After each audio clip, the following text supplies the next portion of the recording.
Good morning guys! Manibagong araw na naman.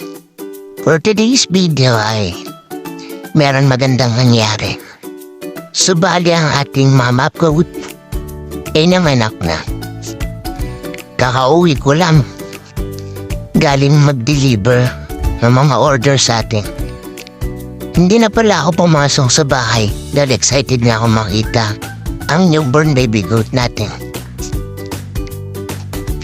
Gusto ko lang sana tingnan if meron pa silang pagkain. Tapos nakita ko nga agad na meron ng anak ang mama goat natin. Dahil na hindi ko alam ang gagawin, hinayaan ko na lang muna. Tinisan ng mama goat ang bibi niya. Ang ginawa ko na lang ay kumuha ako ng damit at nilagay ko sa tabi ng bibi niya para madali niya malinisan. Kasi sabi daw, bawal hawakan ang newborn na kambing. Dahil alam na ng mga hayop ang gagawin nila. Kaya kinabukasan ko na lang binalikan para linisan ang kulungan, baka kasi pasukin ang langgam.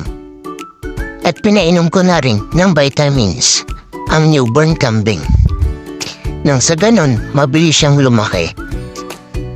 At hindi na rin siya magkasakit. Nakakatuwa nga. Kasi babae ang naging anak ng mama goat natin.